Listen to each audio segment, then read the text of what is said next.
Hey folks, Dan Frio here. We are going to talk about rate and rate sheets today because a lot of confusion comes about when people are looking, well, this is the rate and that's the rate, and you look at it in many different platforms and you see all kind of different rates.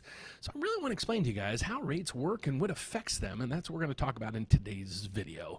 So my name is Dan Frio. If you're watching this video, you probably watch me hopefully each day. I actually do videos twice a day to inform you guys what's going on with those over there. Sorry, it's backwards. My camera's reversed. So let's get over to it. So here's what we go over every day. So when I go into rate sheets, I go to Mortgage News Daily, and this gives me basically like what a generic 30-year mortgage rate would be. So you're going to see these in all different platforms that you go out to. And but these aren't rate sheets. Okay, what really affects your rate are a whole bunch of other things. What a rate sheet looks like is right through here. This is a mock rate sheet, and this is what I'm going to try to explain to you guys today, so you don't have to look at this and say, okay, the interest rate over here, sorry about that, I didn't want to put the company up there. I don't know who they are and don't use them, and I just found them online. But if you go over through here, here's what's, you're going to see a rate. Today's rate is 6.5, and then you're seeing 98.25 on a 30-day and 98.125 on a 45-day, and then over here you're getting the 760 score and all these numbers. What does all this mean? Well, by the end of this video, hopefully you'll be able to figure that out and you'll understand how exactly all this works. So let's get over to it. So here's what mortgage rates are, and I try to explain this when I do videos, and I stopped doing it for a while because people are saying, okay, Dan, you don't have to say it every day. But if you actually even go into Mortgage News Daily, they're going to give you a rate right here. So what does this rate consist of? Is it 100% financing or what? Well, you actually have to go over to this right here, and you click it, and it'll explain to you what this rate consists of. So if we go over to it, this rate actually consists of this client. So let's scroll down. This borrower has a 75% loan to value. Okay, that means they're putting down 25%. They have a 780 credit score. And that's about all that it's telling us. But there's so much more to this equation. So let's get back to it. And so this is what we're going to talk about today. So I want to go over the first thing, the things that will affect your mortgage rates. And then we're going to go through the whys. And I'm going to show you some tools you can use to help this out. So let's get over to it. So how mortgage rates are created. The first thing you have to understand, and we go over this every day, is the mortgage-backed securities. The mortgage bond that actually creates the rate on this. So let's go over to it. Mortgage rates begin with a mortgage-backed security market. The MBSs are a bundle of home loans sold to investors. Lenders sell your mortgage to Fannie Mae and Freddie Mac, who then packages it up as an MBS, and then the MBS goes out for sale and to the open market as a bond. So when you focus in, or when we look at this every day, what's going on, we just focus in on what the MBS is doing, and we look at right here. So this is the MBS market. This is a mortgage bond that's trading on Wall Street right now, and here's what you're seeing, click by click, and you're going to see this move as we progress through the video. A lot of people look at the 10-year Treasury, but there's not a reason why to look at that unless if you don't have access to the MBS market. Then this might be a good catalyst to look at. You can look at this, and whatever direction this is going in, that's probably the most likely direction that the mortgage rates are going in. But there used to be a correlation between the two, and it would be this. You would take the 10-year Treasury, you'd add 1.5 to 1.75 to this number, okay, and that would be what the 30-year fixed rate would be. So if you do that today, we go over to 4.2, we'll say 4.25 plus 1.75 would make it 6. Well, why in the world is rate 6.75? That is a risk-adjusted premium, and there's a whole bunch of other pieces of the puzzle that create this. So let's get over to it. So not only is it, so hopefully that will explain to you the mortgage-backed securities market. So as the number goes up, here's what you have to focus in on. When you look at the 10-year Treasury, it's actually going to tell you the bond yield. Okay, so the bond yield right now is 4.289, and you might see this changing as we go through. But on the mortgage piece, it actually gives us a price. Okay, so you might scratch your head there and say, okay, how does this affect rates? Well, all you have to do is know this piece. If this bond price is going down, that means mortgage rates are going up. Okay, there's an inverse relationship. Let me explain to you how it works. This is how bonds work. So if you ever see a price up here, you can actually understand how a negative price would actually bring rates up, and a positive would bring it down. Let me explain. So this is a bond. So let's take, for example, it is a mortgage bond that matures, and at maturity, it has a $100 face value. So that means whoever holds that bond, when it comes to maturity, you hand it in and you're going to get $100 back. Okay, I'm going to show you how if we go up, rates are coming down. Okay, so we're going to make this example and just make it simple. let's say today, or let's say I bought the bond for $50. Okay, so I bought the bond for $50 and I got the bond. And then when it came into maturity, I hand the bond in and I get my $100 back. That's the face value of the bond. What was my yield, or what was my rate of return? I doubled my money. Okay, so that means the rate or the yield was 100%. Okay, so 100% at the $50 mark. So now I'm going to show you how, if prices go up, rates are going to come down. So let's say, for example, in this situation, I paid you $100 for that bond. Probably sitting there scratching your head. And then so when I turn in my matured bond, I get $100 back. Well, what's my rate of return there? I paid $100. I got $100 back. Zero. Okay. So see, when the price goes up, when it was at 50, my yield was 100%. When it was 100, my yield was zero. So as the market goes up here, and you'll see on a 5-day chart, as this market goes up, rates are coming down. It was a much exaggerated uptick, if we could fill in a couple days under here, because it was a huge rally last week, and this week we're just kind of treading water. So that's the MBS market that I need you to understand. So the other things factor into this. Let's get to it. From the MBS yield to quote rates. Okay, investor yields expectations determine MBS prices. So when these mortgage bonds go out to be sold, investors buy them. Lenders drive a par mortgage rate by adding service costs and agency fees to the MBS. So we'll skip that right now. So the next thing is introducing LLPAs. And if you watch my videos, you hear me a lot of times saying, well, we take the yield on this bond and we add in LLPAs, and then the profit margin thus equates out to the interest rate that you're going to get. Well, LLPAs are things like this. And let's get over to, I'll show you that rate sheet. We'll go back to that rate sheet that we were looking at. So here's LLPAs. You can read that right across the top there. These are all the adjustments right through here if you're locking in a rate. Now you can see why it's automated, because you're going to have to go over here and say, okay, so let's break it down a little bit. Down over here at the top, we're going to start over here. So let's say the par price, meaning right here, this is going to be at zero. What this means to you is right now you could get a rate at 6.875, the rate right there, and it's par. It wouldn't cost you any money, and you won't get credits back either. And I'll show you how that works. Usually if there's a positive number, that means you're getting money back as credits. If there's a negative number, that means you owe it. Okay, so let's say the par rate today is 6.875, and you're saying, that's a great rate. Well, let's hold on a second. Let's go and start adding in our LLPAs. Okay, so for example, we're going to take a credit score, and let's do say 2 or 3 examples. I'm doing this on the fly, folks, so bear with me. We're going to take somebody with a 680 credit score, and then we're going to look at somebody with a 740 credit score. Okay, each one of these are going to put down 10%. And they have a credit score there, and there's really nothing else really weird with this loan. So let's get over and see what rate we can get these people.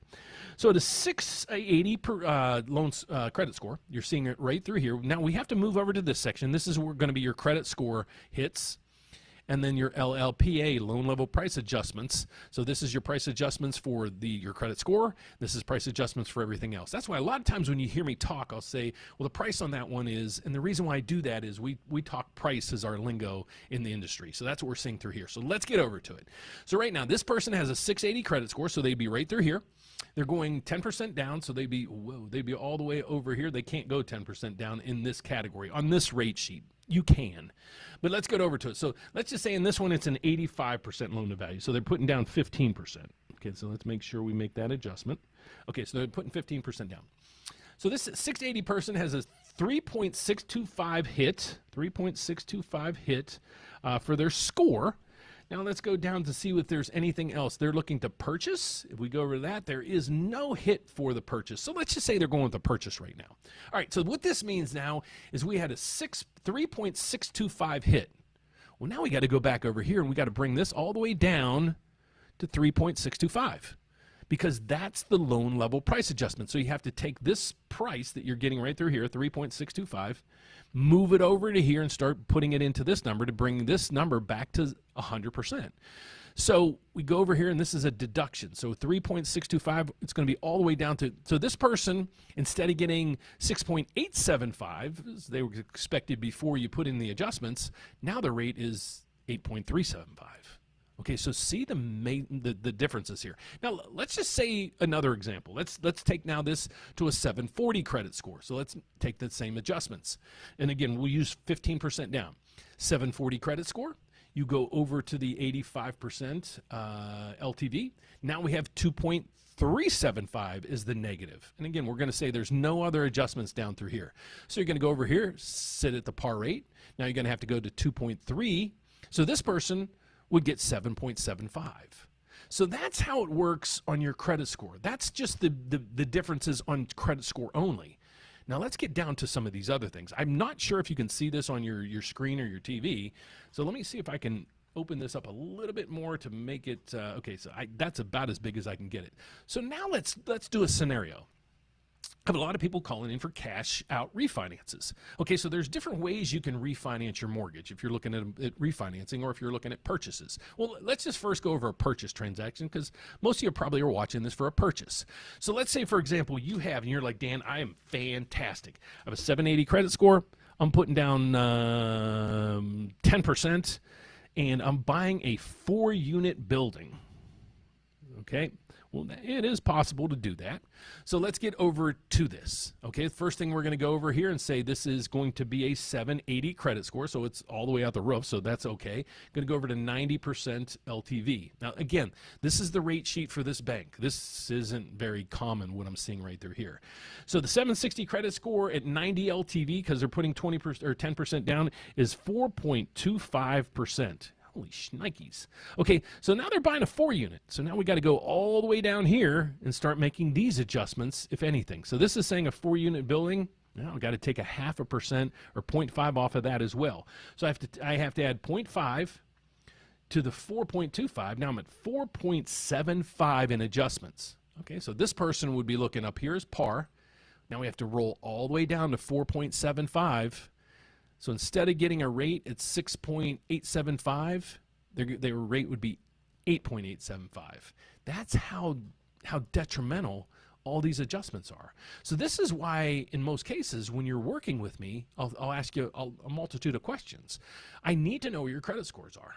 I need to know what kind of property it is. I need to know all these things over here, because if we miss it, it could be detrimental in our rate quote.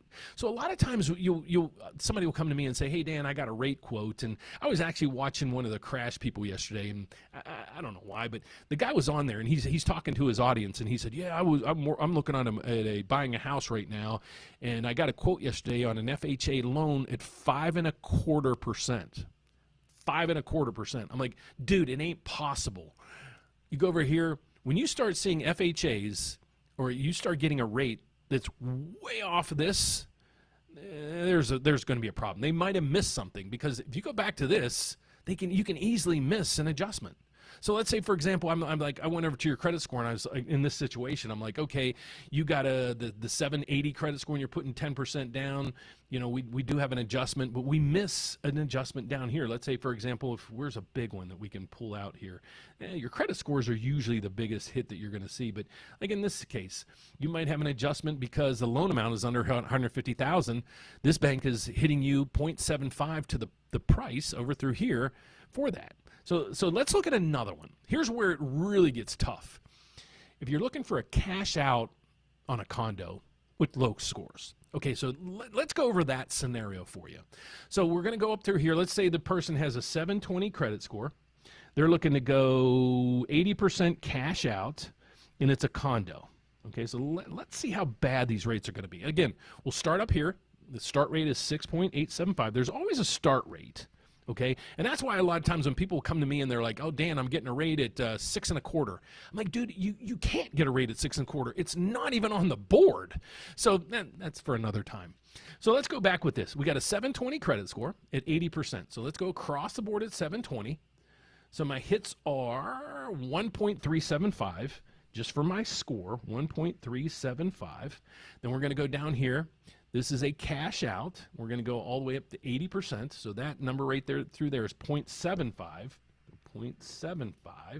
And then now it's a condo. Let's see if they have a hit for high-rise condo or a low-rise or non-warranted condo. In this case, we'll just go with a high-rise condo.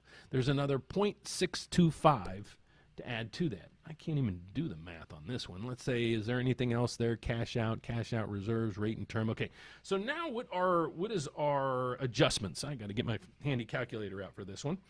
We got adjustments at this. We have, bear with me, folks. We have an adjustment at 1.375 for the score, plus 0.75 plus 0.625 equals. So now our total hits are 2.75. Again, we go over to the par price at 6.875. Then we have to move down to 2.75. So that would be the rate, 7.875 versus, let's say they just messed up something. They might have quoted you 6.875. So then they realize all their, everything, all the details of the loan, then they're going to come back with this. So that's many times how a loan officer could kind of mess up. They can either just not read the rate sheet correctly, or maybe it might be even that you didn't provide some of the information to them. So that's when I go on here try to go on and explain to everybody, there's a lot of factors that come in when you're looking at rates. So if you guys have any questions, we'll continue to go through this, but if you guys have any questions, I'd love Honey Buns, you're scared. I get it. So Honey Buns, thanks for joining me once again today. You come in all the time and you tell me you're scared, and I appreciate it. That. Anybody else on here that I can answer any question? What's your price? What you pricing out? I just got here. So Sean, let me know if you have a scenario that you'd like me to price out. Let's say, for example, here's what I just priced out. We'll do one more so I can show it to you. Let's say you have someone buying a home. Okay, they're going to buy a house, and let's say their credit's bad, but they need a high loan to value. Okay, so let's say that. So let's say, for example, in this case, their credit score is 660. They're going to put down, what's the minimum there? It's saying 80%. That's not it, but we're going to go 80% financing, and this thing is it's a 2 to 4 unit building. Okay, so that's what we're going to look at, and it's cash out. So let's look at these hits. This is where it gets nuts, and this is where you really have to have the correct information to get a correct quote. Okay, so we're going to start with this. We got a 660 credit score, so we're going to go over here, 80% loan to value. We have our hits of 3.625, so let's write that down. 3.625 is the hits that you're getting because of your credit score. So what we're looking at right now, again, this is a rate sheet with all the adjustments on it. Okay, so let's get over to this. 660 credit score at 80 LTV. We got a 3.625 hit. This person is looking for a cash out, so there would be another 0.75 hit for that. They are at, where is it? It's a 2 unit plus, so there's another 0.5 hit for that. And is there cash out? We hit them for the cash out, 0.75 cash out. And what did we say? Oh, I think we said it's a condo to boot. So it's a condo. Now we got another 1% hit. Let's add these things up. This is where it gets crazy. So this is where I've been saying, if you're looking to cash out, you really have to, the lower the loan to value, you're seeing right through here, the lower the hits. If you go down to cash out, where is that cash out thing? Right through, it's right at the top, cash out right through here.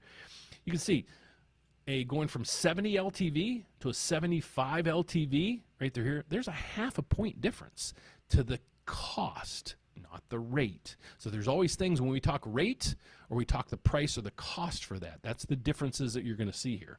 But let's just go back through this condo. So our hits were 3.625 plus 0.75 plus 0.5 plus 1 equals 5.875. That is our total additions that we have to this rate. So again, we go to our par rate, 6.8.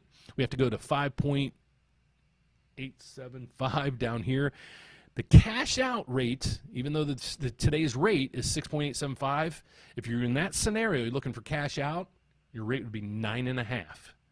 That's how it works. So when you're applying for a loan, what you got to make sure is, one, the rate quote that they give you is realistic. Okay, so like I said, I watched a young man's video yesterday, and he was talking to his audience, telling them that he got pre-approved at a rate at 5.25 on an FHA on a 30-year fixed. And I called him out, and obviously he started screaming at me and doing everything else. But here's where the FHA rates are, folks. So if your rate is substantially lower than this, be careful, because this should be a pretty darn good entry point for you when you're looking at rates, because when you see these rates on Mortgage News Daily, it's basically somebody with a great credit score. They're putting down 25%. So this is basically one of the best scenarios that you can be in. So when you start looking at or getting rates, and I'm getting a 6% rate on a 30-year fix and it's a condo, please be careful, folks. You have to really be concerned about that. But what happens a lot of times is when people have those kind of quotes, the first thing I'm asking them is, how much in fees are you paying? Because you could see through here, let's say, for example, let's go back to our rate sheet. They can charge you this in points. So what a lot of builders are doing right now, they're saying, okay, I know our rate is 6.875, but I'm going to give you a rate at 7.75, and I'm going to give you credits back. Because they're giving you credits back, because they're getting credits in there, and maybe there's no adjustment. So that's how you can get, a lot of times you can get free loans, but a lot of times what the builders do is many of them own about 50% of the mortgage lenders out there, and they'll kind of manipulate these numbers because they're giving you credits on one side of the ledger, and they try to make their money back on this side of the ledger. But a lot of builders are doing a fantastic job with this. But please be careful when you're out there, you're looking and you see a lot of these advertisements. For example, I was just posted in, here, let me find it. I'm excited about myself because I was posted in Yahoo Finance the other day, and I'll show you that article that Dan Frio and Yahoo Finance. I'll show you the article that they posted, and this is probably a great example to show you guys how interest rates work. So let's go up to here. Right through here, they actually reached out to me about a week and a half ago, and they said, Dan, when you're working with clients, what do you talk to them about? Because a lot of people are concerned rates are going to go over 8%, and a lot of them are concerned that when and where and why would interest rates get back to 3%? And I was like, well, so here's the article. I'd love for you to check it out. What happens if mortgage rates go all the way up to 8%? But what I want to show you in this caption is, here's where the rates are. Okay, so this one is basically 20% down, purchase, 70. Look at the disparity in the rates. You have Sage. I'm speechless. They're saying they can give you a rate at 5.84 with 1.9 points. Then you go down here and you have this other bank at 6.09 with 1.9 points. Then you have this at 6.7 at 1.5 points. Folks, it ain't even close to these rates here. How in the world is this person putting down 25%? They have an 800 credit score basically. So how are a lot of these people getting, these rates? It's marketing, folks. It's marketing. Please watch the bottom line. You can see down here, $8,000 in fees. $8,000. So please be cognizant. Don't be wowed saying, "Whoa, this rate's fantastic." It's going to cost you. This doesn't come free. Let's see what the I think.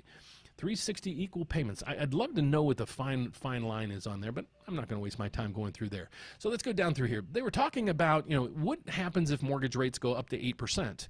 Well, let's go back over time. Rates were at 8% almost about 2 years ago. What happened to the housing market? Did prices tumble? They didn't tumble. And the reason why is people aren't selling their homes. So when you only have a small amount of homes, and you hear it all the time, even though we have a record number of inventory right now, there's still a lack of supply.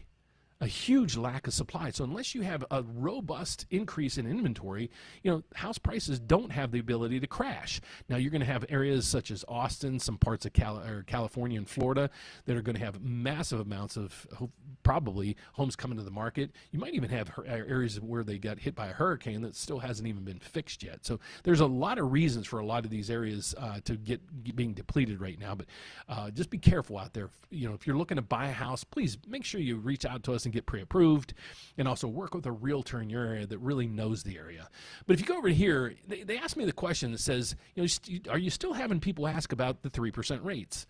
And I was saying, yeah, but I try to explain to the clients, especially on my channel every day, the reason why rates were as low as they possibly were was COVID, and the Federal Reserve stepped in, and what they did is they started buying up mortgage-backed securities. They started buying this bond right here, driving prices down, down, down, and down. I'm sorry, up, up, up, and up because of the robustness they were buying with.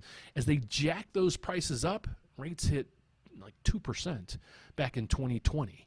because the Federal Reserve was buying $40 billion worth of these bonds on a daily basis. Well, the Federal Reserve is no longer buying these bonds. They're actually a net seller of bonds. So you have more pressure on bond prices right now with excess bonds out there, along with the Federal Reserve selling. So that's holding this market back from just skyrocketing. So we have a lot of things hitting the market, but not a lot of bond buyers right now with mortgage bonds. When you go buy 10-year treasuries and so forth, at almost equivalent yields with no risk. So that's that part of it. So let me get to answer some of the questions that you guys have out here. So let's go over to, what's the first one? Did I answer this one yet? Let's get over to it. Do you get a lower rate the higher the down payment you have? Yes, you do. So let's get over to that real quick. So here's what it looks like. You can see, here's your loan to value across the top. I hope you guys can see this. And this isn't a standard rate sheet because some of these don't exist. And you can, with a 680 credit score, you can go to 90% financing. So I'm not sure the precision with this, or if this is their own customized rate sheet, but it looks pretty darn good. But some of these cells should be filled in. Okay, so let's look at what you're looking for. So right through here, here's the down payment or your loan to value. So let's just work it the opposite way. So what this loan to value is up here, what that means is the loan amount divided by the value of the property. So for example, if you're looking to put 20% down, well, you're looking at an 80% loan. Okay, so that's how it works. So let's look at it. So if you're putting 10%, well, let's look at this one. If on a 760 credit score, if you were putting 90% down, or 10% down, I'm sorry, you would have a hit of 4.25. So let's just start there. At 90% or 10% down, we go over here in 760, we have a 4.25 hit. We go over here, we go down to 4.25. Your rate would be 8.625 versus the par rate at 6.875. Okay, don't freak out. This rate sheet isn't really good, but it was best comparables that I can use. Okay, so if you're putting more money down, let's get over to here. Let's just dump down. Let's say in this case, you're putting 20% down because you only need an 80% loan to value. Well, in this case, you'd have a 75 basis point hit, 0.75. We scroll over here. And in this case, you would have a rate at 7.125. Much, much different. This is how it works. So these adjustments here are for your credit scores, and these adjustments here are for everything other than your credit scores. You can go from an interest-only program, purchase, rate and term, cash out. Let me explain these to you as we go through, so you might just be interested in what these really mean. An ARM is adjustable rate mortgage. Interest only, it's not available in all products, so let's just scrap that for now. Purchases, obviously your purchase on a home. Rate and term, what that means is you might get questioned, especially from me if you're looking to refinance, are you looking for a rate and term or what's called a cash out? Okay, a rate and term, what that means is you're just refinancing your current mortgage balance. That's all. You're just doing it to get a lower term, or maybe shorten the rate or lengthen the rate, whatever your case there. But you're not looking for any money. Now, if you're looking for any money and it comes to $2,000 or more, here's what you're looking at right here, a cash out. Okay, next thing is this is cash out for reserves. I don't really see that being standard as well. Then you have debt ratios. That's usually not all that standard as well. And then you're getting loan amounts. What kind of unit, how many units it is, is it a condo, so there's a whole bunch of other adjustments up here that can really add up. And that's basically how that works. So Amber, thanks for the question. Let's get to the next one. So what are we seeing here? What loan amount? It doesn't matter the loan amount. I don't mean to laugh, but it's like loan amounts can vary. This one is a little unique. This one says under 150, under 150 to 200. 500 or more. So there might be adjustments in there for the loan amount. Usually what happens is most lenders cannot do a loan when you're looking about $100,000 or less. Not because we don't want to, we can't do them in most cases. Because a lot of the legislation that went through during the Great Crash, part of it was called the Dodd-Frank bill. The Dodd-Frank bill put caps on fees that lenders can charge. So in many times you can see where these rates get so high, we can't even do the loan because of the rates too high. Or let's say, for example, it's a $100,000 loan. Usually you're going to have an appraisal fee and other fees that really count toward the high cost limits. In most cases, it's 3% of the loan amount. You can't exceed that in loan fees, or you can't get a loan. It won't get approved.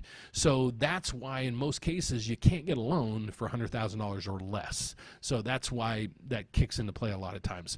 So let's get to the next question that we might have. What is the best, here, let me add this in.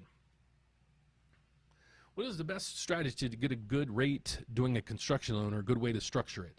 So, Trevor, the best way I would do a construction loan, if I'm assuming and you can answer me, are you going through the builder where they're giving you lender credits? Okay, so that's what, let's just assume that for now. So let's see how we would use that.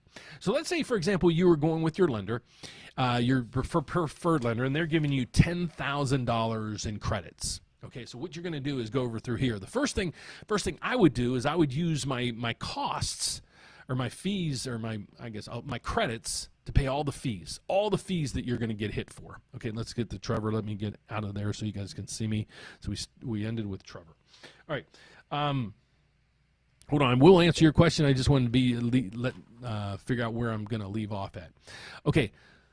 So you want to take your lender credits and pay off all the fees, except don't do anything with your rate just yet. Okay. So we want to pay off all the fees. And usually the fees are right in line with the standards, because they're using national title companies and everything else, so that's not the issue. So you want to ask them you want a par rate. You want a rate that doesn't cost you anything. Okay, that's where you want to start, because you really want to see what your starting point is. All right, then from there, let's say you have some extra money left over. I'm going to show you a tool here. Let me see if I can find it in my data files. The 2-1, here, you can go through here. See if I can pull up. I'm going to pull up a calculator for you guys. That it's called the 2-1 calculator. If I can find it here, I'll be able to find it on my on my files. So I'll pull it up here in 1 second. Let me get that up here. Okay, so here's a tool I want you guys to use, and I will post it once the video is over. I'll post it down below in the on this channel. So here is a temporary buy down, and here's really what I want you guys to try to work on if you got excess credits if you're working with a builder. So first thing is, we're going to use all the money, any money that they're giving us, to pay all the fees. We don't want to pay any fees. Okay, we want to pay the title fees, everything else. Okay, so here's what you're going to do. Any extra money, we're going to go over to this. This is your temporary buy downs. When you ever hear of like a 1 buy down, or a 2-1 buy down, or a 3-1 buy down, here's the calculations behind it. And I'll make this as simple as I can. I think Trevor, you answered my questions. Let's see what we got down here, bud. I'm building a house with a custom builder, 2,000 square feet. God bless you, brother. $400,000. You gotta be in California. Trevor, you in California, buddy? that's one hefty price for a 2,000 square foot home. But God bless you, brother. So here, let me just continue down that path. But I'll answer that in a second. But let's get over to this for anybody using a builder, like one of those major builders out there. So what we're going to do is we're going to take your loan amount right through here. We're going to take your loan amount. Let's say in your case, your loan amount is 6. Well, let's use a $400,000 loan, just to make it simple. Let's say the loan is $400,000, and you have a rate. You're getting quoted a rate at 7.25%. Okay, so here's how the temporary buy down works. Okay, so what happens is there's various denominations you can do. You can do a 1 buy down. You can do a 1-1 buy down. I'll explain all these in a second. You can do a 2-1 buy down, or a 3-2-1 buy down. These are the most common available buy downs you can, and not all lenders will do this. Most of them will do them nowadays. Okay, so here's how it works. And this money can't be paid by you. It has to be credits from your seller or your realtor or somebody. This cannot be your money, and you'll kind of figure that out here in a second. So here's what the loan amount is. Loan amount's $400,000, rate 7.25. So if you have extra money in the tune of $3,100 right through here, you can do the 1 buy down. Okay, so here's how it works. So every month your true payment is right through here. It would be based on this $400,000 loan, 7.25 rate, 30-year term. Your payment, principal and interest, would be $2,729 right through here. Okay, but because you did the 1 buy down for the first year, your payment's going to be calculated on a rate at 1% lower than the rate would be. Okay, so your locked in rate, your permanent rate, we'll put it that way.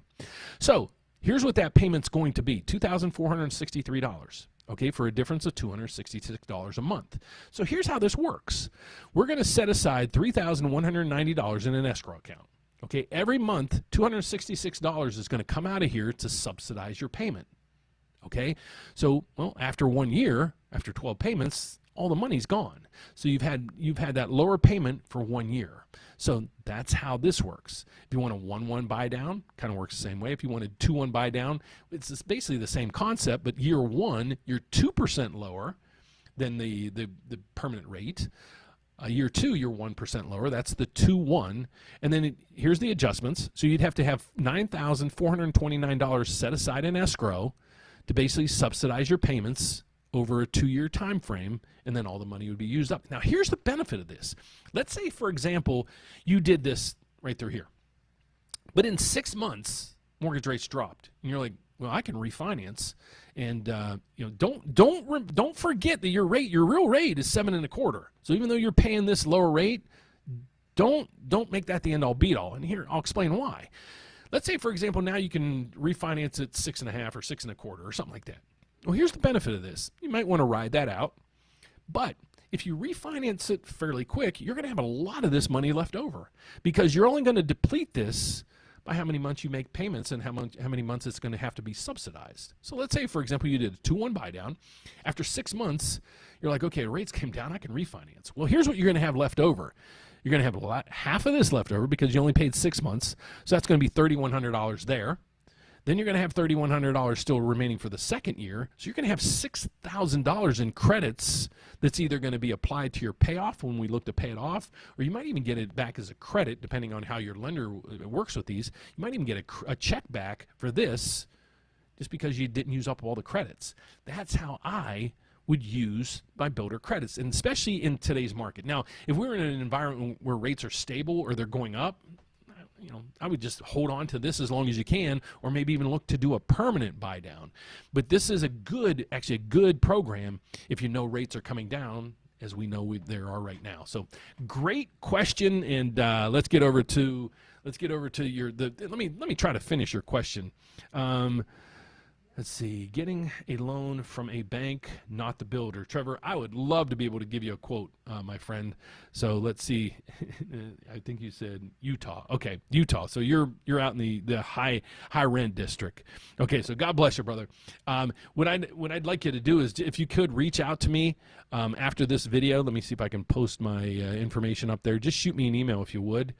And I'll respond right after this email. If you give me your phone number, I can even give you a quick call. We can go over your scenario, and I can let you know if how to guide you kind of going forward from there. But thanks for joining in today, and thanks for asking a question. Let's get over Trevor. Where did we leave off? Trevor. Let's see. We got the next one. I don't know if I'm in the right. Massive buy down at 5.25. Massive buy down. Yeah, I don't. Unless you're talking about the mass, I'm not quite sure what you mean by that. My apologies. I agree. Our house has been on the market for 5 months now. Tennessee, they're just sitting right now. We're hoping a drop in rates could sell. Here's what's happening, Amber, and this is what I think. We saw just kind of the market just go in regards to buying and refinancing. I think what most people are doing right now, especially on the selling side or buying side, is they're just waiting.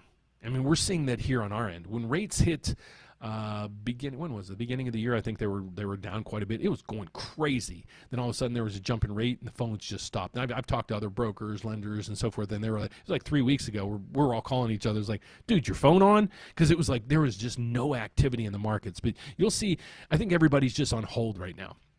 If you have a job, maybe you don't know if it's all secure or not. If you're waiting to buy, well, what's the market going to do in your area? Is it going to come down? Maybe by waiting, I can get a better price on that. By waiting, a lot of these tariffs going to come into effect and everything else to bring down rates. So if you're on the buying side, I kind of hate to say it, but I get it, where you're just trying to stay tight. But the problem is are you going to have to renew that lease again for next year and then be stuck again for a whole nother year? And I don't mean stuck, but putting off the plans, if you're looking to buy, putting off those plans for another year. So if you guys really need some consultation with this, reach out to me. I'd love to help in any way. I'll just shoot me an email. If you want me to give you a call, just give me your phone number. If not, I'll just email you back. And if you give me some specific data, I can actually go in and do some rate quotes for you. Let me answer a couple more questions, and then I do want to go over to this right through here. This is our search engine. Now, this is the grand poobah of what we do. Okay, so folks, I want you to understand when I come out there and I talk about, we're going to analyze your credit report. Here's our slogan. And I go to the rate right through here.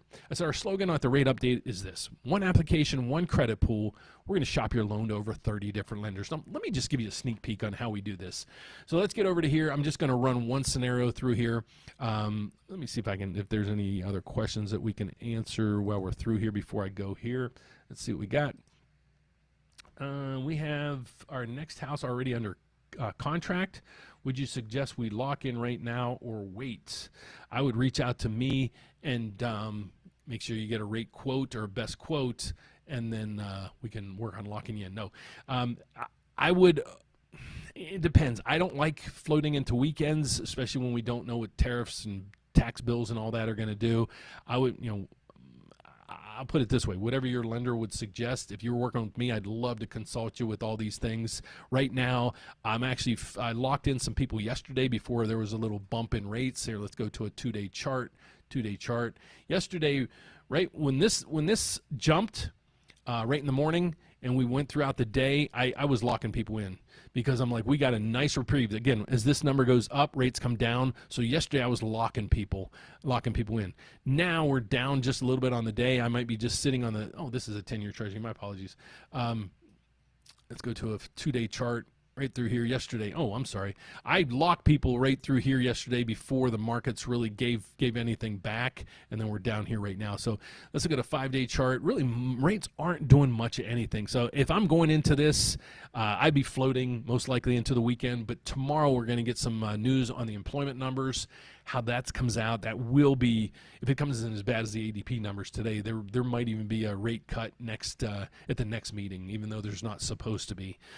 So that's that part of it. Let's see if we can get any other questions. And I'm going to run a scenario or so. Let's see if we got one more here. Shout out to Dan. Hope you're doing well. Thanks, Ben. I appreciate it, Jose. Happy birthday. Hope you had a wonderful day. Yeah, folks, my birthday was last Sunday, the 22nd of June. I do have a link down in my descriptions if you guys want to buy me a coffee. Just saying, it's down there. You can actually buy me a cup of coffee for like $3 or something like that. It's whatever. But let's get to the last thing. What is your email? I missed it when you put it up. It's dan@therateupdate.com. Pretty darn simple. Okay, so let's get over to this. Here's what we use. So again, when I talk about myself, I say, hey folks, this is Dan Frio. I'm a federally licensed loan officer. Let me go through it. I'm a federally licensed loan officer, folks. So what does that mean? I got that question yesterday. That means I'm licensed in all 50 states as well as Puerto Rico. So no matter where out there you're looking, I should be able to help you. If you guys are out here and you're saying, okay, Dan, should I lock or float or whatever, guys, at least give me a shot at this thing. So I'm going to give you how I can review your loan estimate if you're locked in or if you're not locked in yet. But first off, I want to show you what we do behind the scenes. So we have a slogan: one application, one credit pool. We're going to shop your loan over 30 different lenders. Here's how we do it. Okay, so my bank I work at, it's a federal bank, which is really weird. It's a federal bank and also a huge mortgage broker. Okay, we keep adding lenders on and on and on. We're probably going to purge it a little bit because we don't need as many lenders. We have some really, really good ones. We just want to, increase our productivity with them. But let's get over to this and I'm going to show you how different rates are across the country. So let's get over to one of these and just go through, and I'm just going to put in a kind of a really nice scenario. So let's say somebody's buying a $550,000 home. They're putting down 25%, so they have a 75% loan. They have an 800 credit score, and they live in Chicago. So 60623 maybe, I don't know. Yep, there we go. All right. And let's hit this. It's a single family. It's all kind of other things. It's not a first-time homeowner. It's just somebody looking to buy a house with 25% down. Let's plug this in. So what it's doing right now is it's searching all over with all the lenders that we work with, and it's telling us who's got the best rate right now at this second. Okay, so here's what comes through. These are all lenders. Okay, so here's how this works. We'll usually go with the top one right here. This says Loan United. Go across here. Here's your rate. So when you get a rate, you see this here. All right, when you see this over here, anytime it's green, that means you're getting a credit back. So it's 6.625 in this scenario, you get a $1,500 credit back. Okay, so let's just change something. Or let me just go down through here. So this is how, so let's say, for example, you went down here and you called, let's say, United Wholesale Mortgage. Well, you can't really call them because they only deal with brokers. But let's just use this as an example. If you went there and used their jumbo yellow product, you'd have the same rate, but it would cost you $11,000 in fees or points. This is how the search engine works for us, folks. So this analyzes and pinpoints down to us the exact place that we should be taking your loan. Now, many times it might give us a lender that we just don't really like, and we know their underwriting's terrible, we know their turn times are bad, so we might not use them. But that's reason why is we have your best interest in mind. We don't want to put you through that. Even if it's got the best rates in town, they might just be horrible to work with. So I don't want to have to put off your closing for 2 weeks. I don't want to have to do any appraisal issues. So that's why we're seeing it. The other thing you see through here is every one of these is going to say wholesale. And what that means is you can't get access to these. You might be able to get access to this lender or bank, but you can't get access to these rates or fees because we do huge volumes with all these lenders, and that's why we get these. And we also use their wholesale division versus their retail division. It's kind of like going to Costco when you're looking to buy toilet paper. You go to Costco and you buy 50,000 toilet paper things, and it's a penny a piece. But if you go to Kroger's or Publix or Jewel, that each thing of toilet paper is $1 or $2. So buying in bulk, buying in wholesale, helps you buy it at a cheaper price. So that's what we're seeing through there. So let's get, what was the question I was supposed to get to? I forgot that question is. Let me see if I can get back over to it or see if we have any other questions. Let's see. Did I answer these? Let's see. Happy birthday, Dan. Thank you so much. What is your email? Trevor, I just put that up there, and perfect. Send an email. I will be calling you right after this report. So that's what we're seeing through there, and that's how this works. Now let's go back. Let's go back and make a few adjustments. So in this one, this person could get 6.625.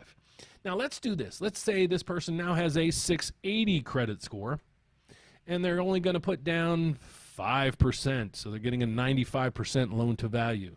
Let's click this and see how bad those rates are. So you can see right here, Loan United seems like they're the top of the heat. They're 7%.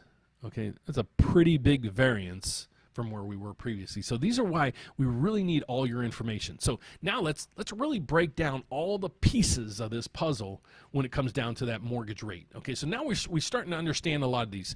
Hopefully you understand the mortgage-backed security market. We understand LLPAs a little bit. It's credit scores, different types of loans and things like that. So here's what really affects your rate.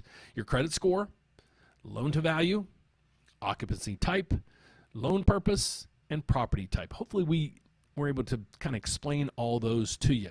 Now, here's a piece of the puzzle I really want to show you too. If you're looking for credit and assistance with your credit, please do go to this website before you hire anybody or really do anything else. Because I created this website probably at least 10 years ago. And the reason for it is I wanted people to understand their credit.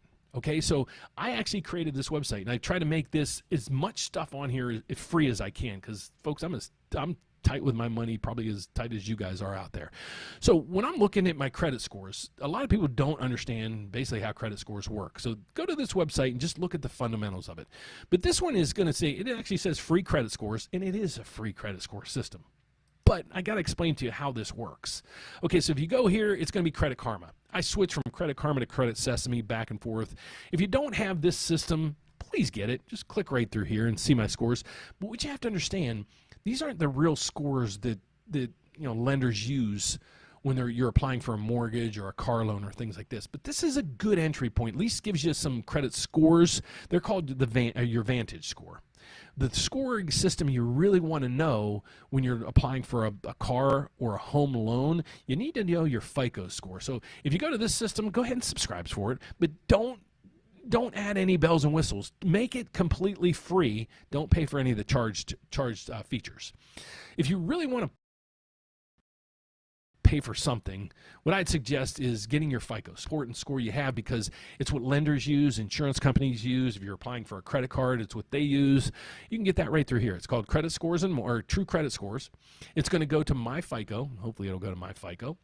And this is what you need. You need your FICO credit score. So by using this system, I think I make $1 if you sign up for it. But the good news is you get a discounted cost. You can see right up through here for the first month if you elect to stay with that system. But I always have people go in here, please pull your FICO score and just look at it and see how it compares to your Vantage score. You might be surprised how there's a big difference there. And then I go through other things that I post on here periodically, but nothing there. Those are the two systems I would highly suggest you using, and the whys behind it.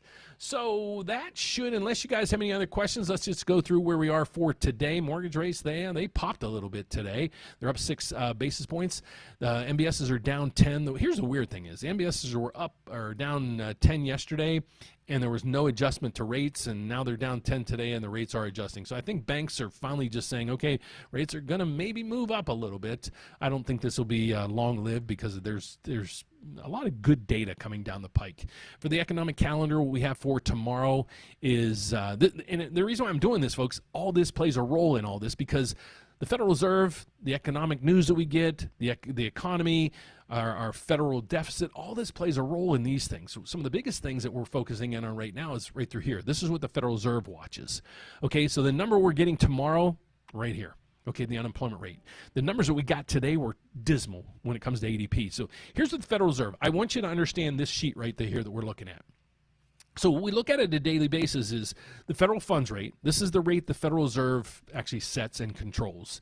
You don't pay rates on this. Basically what this is it's interbank lending. So what happens is when a bank doesn't have enough money at the end of the day to basically close their doors and be solvent, let's say, for example, they need $100 million at the end of the day to be solvent, and they don't have it. Well, they got to go out and get that money lent to them. That's the rate they pay, and this is interbank lending.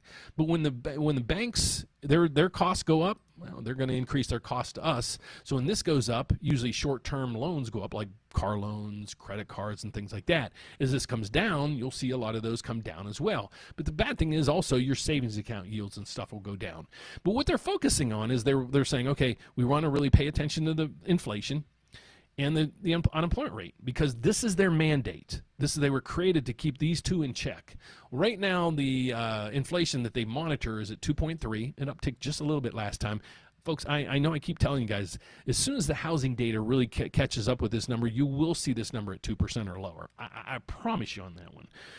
But now the unemployment rate's supposed to come in. Last reading was 4.2. What's it supposed to come in at this time? Well, it's supposed to come in, I think, at 4.3.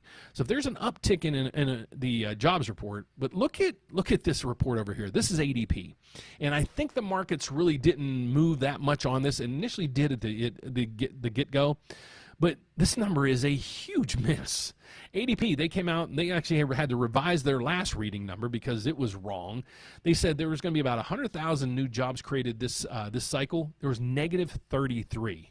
Huge miss. So I think the markets are just finally starting to discount this, and now they're saying, okay, let's just wait till tomorrow because we're going to get actually the unemployment rate from the federal government. We're going to get non-farm payroll, initial jobless claims, average hourly earnings, and all this is going to transpire by 1 o'clock tomorrow because the markets are closing tomorrow for the holiday Independence Day on Friday. So this data, the Federal Reserve right now is saying if there's more weakness in the job markets, we're going to cut. Because even the Federal Reserve's chairman said yesterday in a meeting with the European central banks, he said if it wasn't for the tariff news, we would have cut rates by now. So that is good news that they're finally looking at a lot of the data out there. But hate to say it, I kind of agree with them on the rate cuts. I would want to know what the tariffs or how the tariffs are going to affect inflation before I really made a move. So that's what we're looking at for today in regards to that. I just want to make sure you guys understand how to read interest rates, but and also why I ask so many questions when you're out there trying to look for a, what rate can I get? Well, I need all my questions answered so I can give you a precise number. So let's get over to my website. Here's what I need you to do. If you're watching this video and you're looking to buy and you want some advice on this, please check out the rateupdate.com. You can do one of a few things. Give us a call. Either Alan or myself will be answering the phone to answer any questions that you have. Alan's been a business partner of mine for years. He has as much experience as me, and he's as good in this business as I am. So feel free to talk to him as well. You can ask me a question right through here. You can click that and just ask a question. If you're looking to put in an application, we love hearing from you first, but you can do that right through here. And I'll give you this promise. We're not going to pull your credit, folks.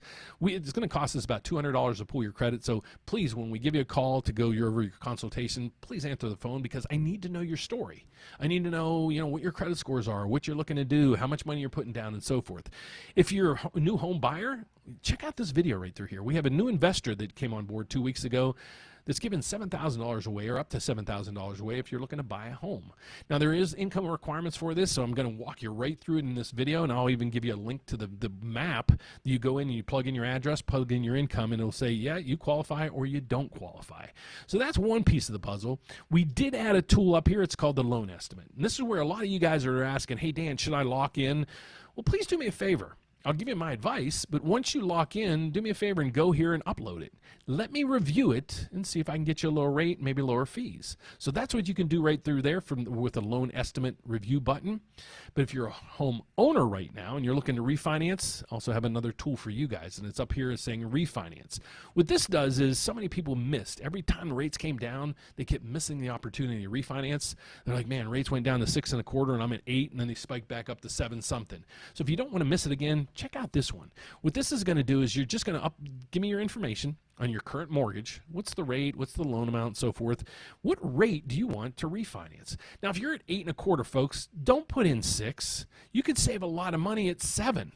If you're at 7.5, you could probably save a lot of money at 6.5. So don't try to go from 8% to 5. It might never happen. So if you're at 8% or 7.5%, you're seeing rates looking like this. Reach out to us. See what the savings would be and what the cost would be. Maybe it might be worth it. So that's what you can do there.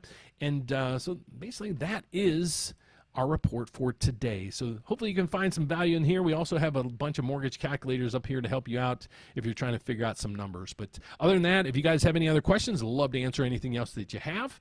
Otherwise, I'll be getting off of here so I can start working on some of the pre-approvals that I got for it today, and make sure I get back with Trevor with his question out there. So if anybody has any questions, I'd appreciate you posting them now. If not, I'm going to head out and start working on loans and getting ready for my closing bell video. I'll give it nothing out there. So